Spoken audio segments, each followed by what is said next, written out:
19. Swear to God, I'm taking over 19. Hey, back, hit a $250,000. When it's here, pretty chilly. I've been trying to find me really wow. Silly, yo, I be gone like Cheerio. Really though, swear we finna get the gold. You the goat, but the most been getting old. Standing still, yeah, I'm getting way too cold. Like it's uno dos, I go single on these hoes. Dozen songs, dozen shows, guess that's just one way to grow. Hello, welcome. This is Dynasty Degens Rookie Profiler Series. This is a new series that we were kicking off this year where we are covering all of the rookie prospects that are coming up, the guys that you definitely want to target in your rookie drafts, maybe some sleepers, just going over the whole gambit of guys that you probably will encounter in a rookie draft. Today we are covering Ashton Jeanty. So he's the running back out of Boise State. Before we get that going, I'm just going to drop our sponsor and then I'm going to get to it.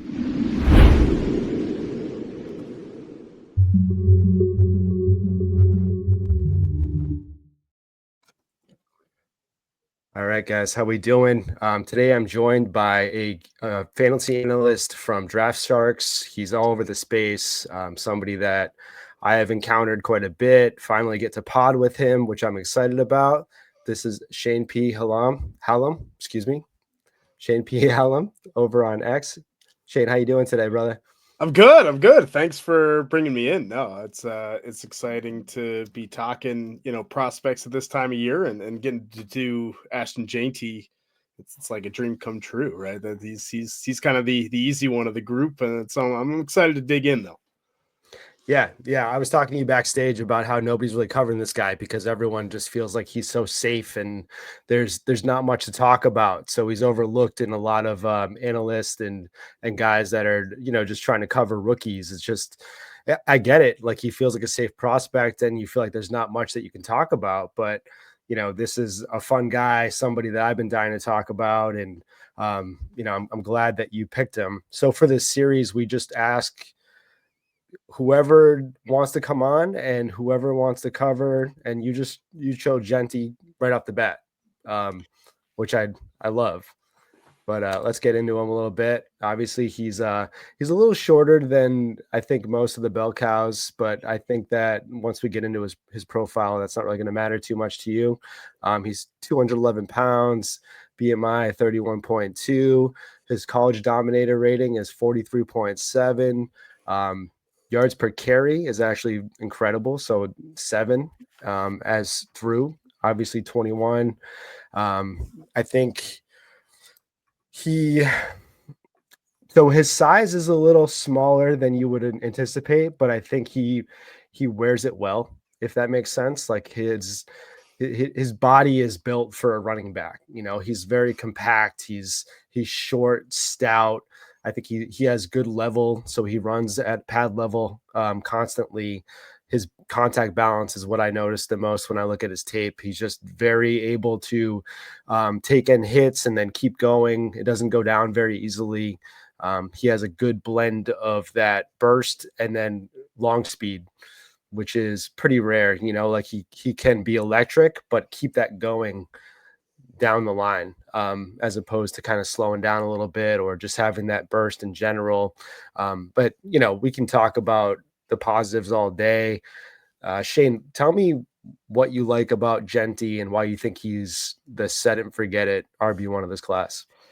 I feel like, especially for a lot of dynasty managers, and if you're not into the college football scene, you're starting to watch these players now. You're watching some highlight reels, and anyone can look great on a highlight reel, right? Like you can pull up Sam Hicks from Abilene Christian. He looks really good. I think Ashton Jeanty's that one player where if I'm watching a full game cut up or watching a whole Boise State game, like every single play, like, oh my God, this is an NFL run. This is an NFL run. This is an NFL run.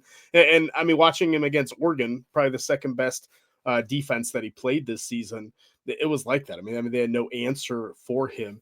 You touch on that contact balance, and I think it's one of those things we throw around that term a lot of, how does a player stay balanced through contact as a runner? If you're getting hit low, if you're getting hit high, can you keep those feet kind of moving and not, once you lose your balance, you're done, you're going down. And then there's numerous plays where he's hit in the backfield by a 340-pound defensive tackle, against Oregon, and is able to stay upright, keeps his eyes on that second level. He's one of those players that is not watching the guys coming at him. He's watching the next set.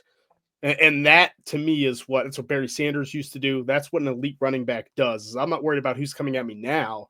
I'm worried about, where am I going at the next level? And can I take that? And that's why he makes such big runs all the time. It's not just the athleticism, but I think the eyes and the focus and the mentality comes with that. And for, fantasy managers, I think one of the key things is he's really underrated as a receiver. Boise didn't use him a ton as a receiver this year. They did 2 years ago because he was so good running the ball. They just handed it off to him. Like, why throw it to him? Make it harder on yourself. But, we saw in screen passes, we've seen him catch the ball down the field. So I think he has that, the vision, the power, receiving. At Draft Sharks, we ran our rookie model. He came in just behind Bijan Robinson and Saquon Barkley since the 2000s as the top running back prospect. So he's sitting up there as one of the top 5 RB prospects in the past 25 years. Yeah, it's just not it. People have a little prospect fatigue when they talk about Jeanty, but it's just, we feel like we've been talking about him ad nauseum for the last couple months, and for good reason though. You are talking about his vision, and that vision is something that isn't common as far as these guys that are top tier. Like, you can talk about vision all you want, but you're talking about looking at level after level and then anticipating, and that anticipation is what gives him that extra push. He understands what's coming at him 10 times before they're actually coming. Like he has that chess mentality where he's waiting for that move where he can already kind of counter that and stuff like that, which is incredible. You talked about his hands. He doesn't have a lot of past experience catching balls, but when he does catch balls, it's very natural. It's very, he has soft hands. Like he just looks like he's like effortless with his receiving. And that's, I think it'll really benefit him at the next level as well. And we can talk about everything that we love about him all day. Why don't we talk a little bit about what he might not do well? Like, what do you see in his game that you think could be some red flags? I think this is something that nobody really talks about with Jeanty. I see a couple things, but he is, for lack of a better term, a complete back. I don't want to poke too many holes in his game, but where could you see him maybe struggling a little bit at the next level? Yeah, I don't think there's an infallible NFL draft prospect, as we've learned over the years. I don't think you can just say, hey, this player is going to be an absolute stud. I think Jeanty is that highest percentage, but probably my biggest issue with him is his hips, are pretty stiff in terms of how he, cuts and moves. So, when you watch him make cuts, it's very kind of smooth. He almost kind of glides around, which is generally a positive thing, but he doesn't make that kind of sharp cut when it presents itself. So, if he's, for example, running an off tackle, you see a player coming off the edge that's going to stop him. There's a hole that opens up inside. Some of those elite runners, the Bijans, the Saquons of the world. I think Saquon's one of the best at this and was in college, of just planting the 1 foot, cut and go. And he could just make that change, very quickly. That's not what Ashton Jeanty does, so he has trouble, I think, when the play kind of breaks down from what's expected and there's another opportunity there. I don't think he would be great in like a Kyle Shanahan type of 49ers type of one cut scheme, like we see with Christian McCaffrey, right? Who can make that really sharp cut and his hips just flip and go. And Jeanty's hips are a little tight. I think I would want him more in a gap style scheme. So someone like the Raiders, in the top 10, Chip Kelly's offense that, everyone's using both zone and gap run blocking schemes now, but really wants to have that, that screen game with the gap scheme. You know where you're going, you know where the blocks are going to be, and that allows Jeanty to do some of the more cerebral things with his vision, explosion, and that contact balance. So the stiff hips, I just think it limits him a little more than some of the elite backs in terms of offenses, where I think he would be best. He could work anywhere, but there's definitely some type of schemes I would rather see him in, I think, in terms of maximizing his production. Yeah. I couldn't agree more. I think that, there is, I don't know, I want to say that there's a couple schemes that I wouldn't want to see him in. I think if you're going to go for a guy at that level, you would actually hope that they're going to scheme in his skill set to whatever you're doing. Like if you're going to go at 108, 107, wherever it is that you might take him, I would hope that coaching tree and everybody are just going to be like, okay, well, we're going to build our offense around this guy.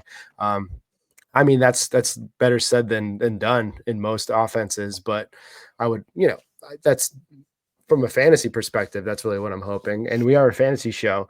So I know you spoke a little bit about how you would take his prospect profile and you lined it up and it kind of matches up with Bijan over there. And how would you rank the last couple classes with Jeanty in it as far as the running back? So, I mean, we can go as far back as Breece Hall, and then we're talking about Gibbs, Bijan.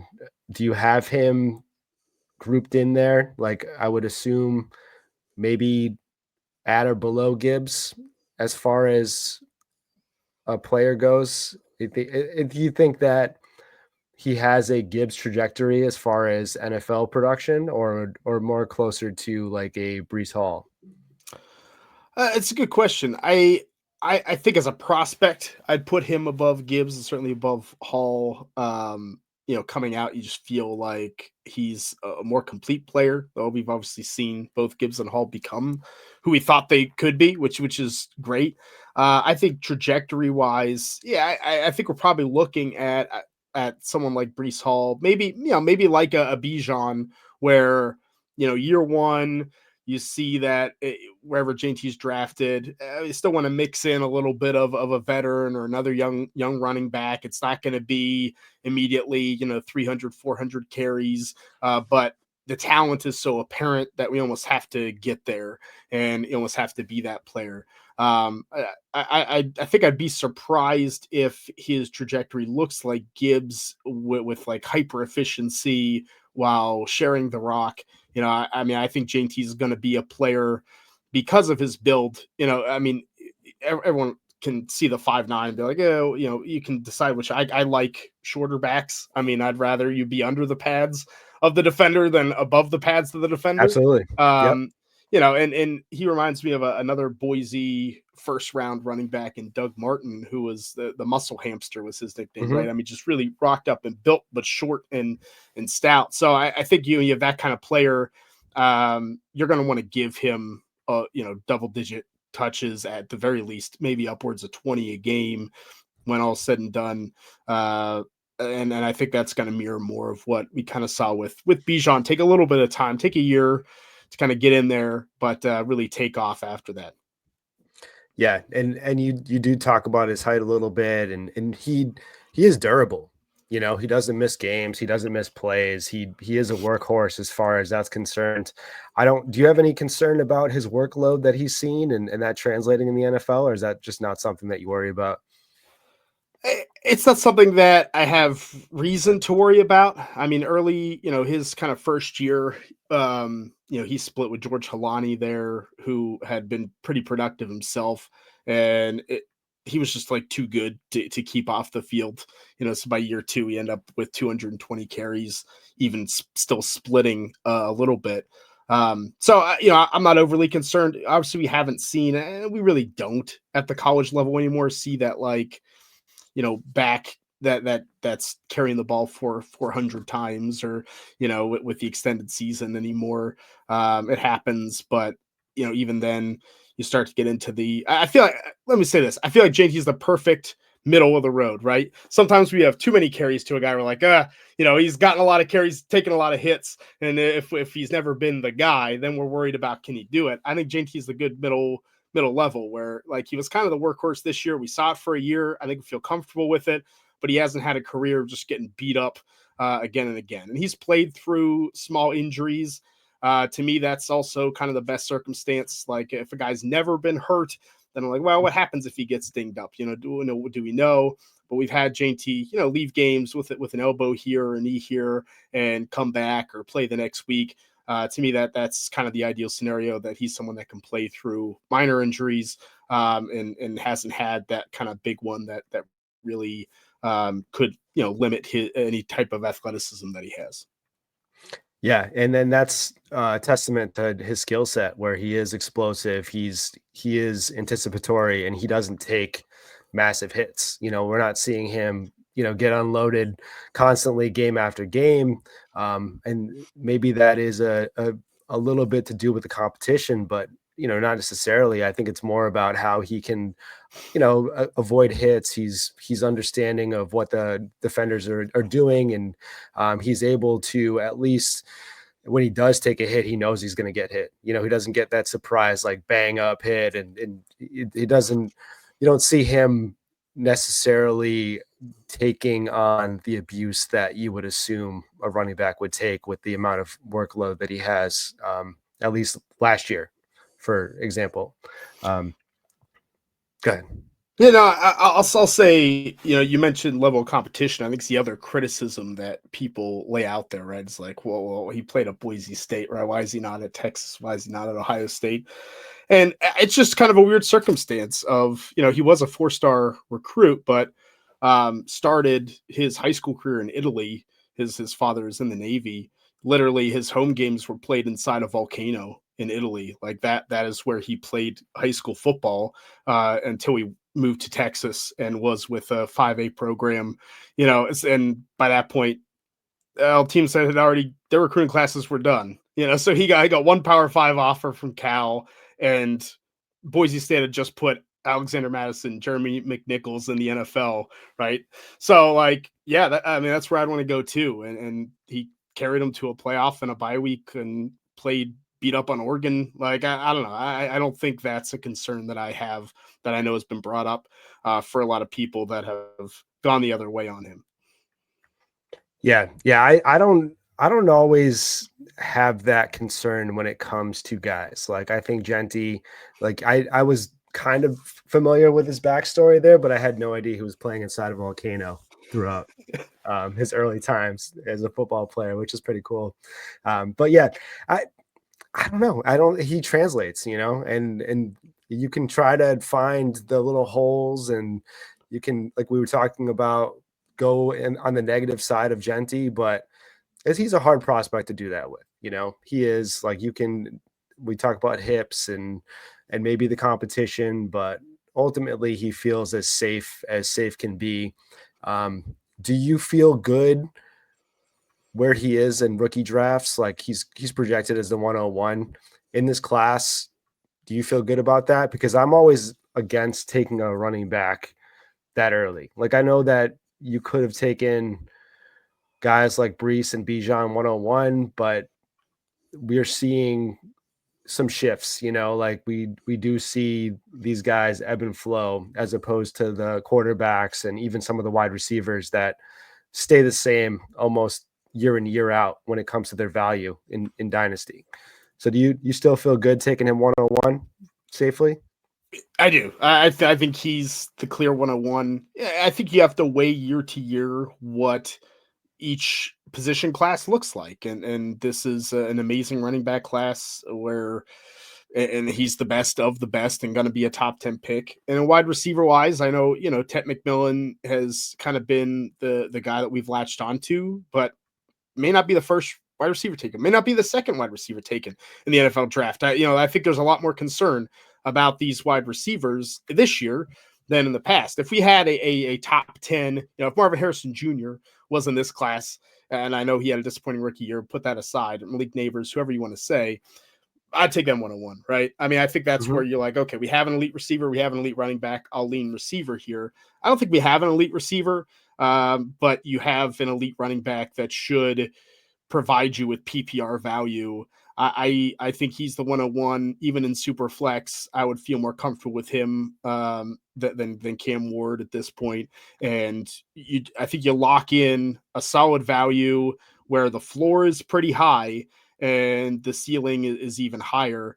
Locking in those two things to me is like he's not going to be. I don't think he's going to be a bust. I don't think you're going to look back and say, "Wow, Ashton Jeanty was terrible.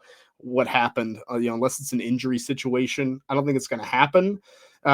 Even if he doesn't feel in 5 years feel like he was worth the 101 or this receiver ended up being better or whatever, you probably got at least a top 15 fantasy running back out of that pick, and to me that's well worth it. Yeah.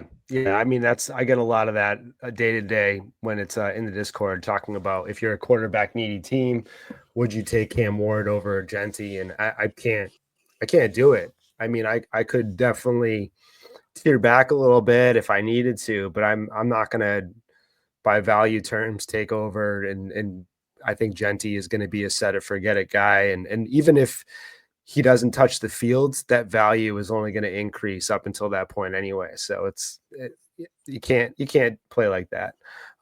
But before we sign off, I know that people don't always have the 101 in their rookie drafts.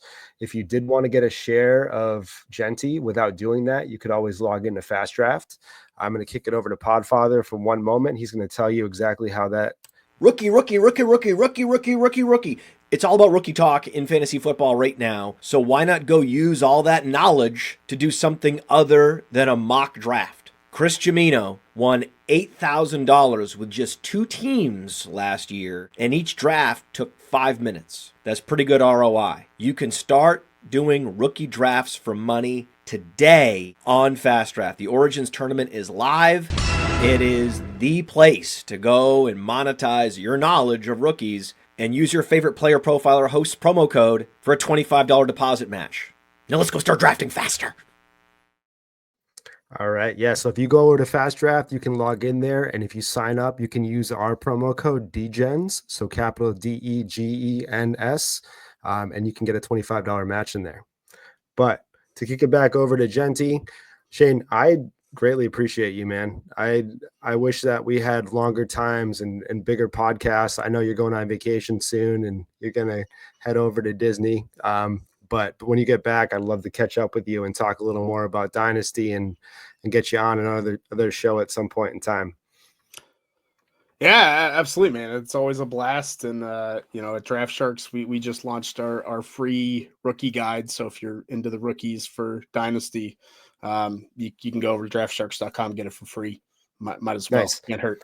When, so you guys dropped that already. How many rookies does that entail? You guys have the whole gambit over there already, or we have 50 on there now, and our goal, I've been pushing them. We're going to move to 100 here, probably in early April. We'll launch a version 2 with top 100 for Dynasty, for Superflex, and for one quarterback.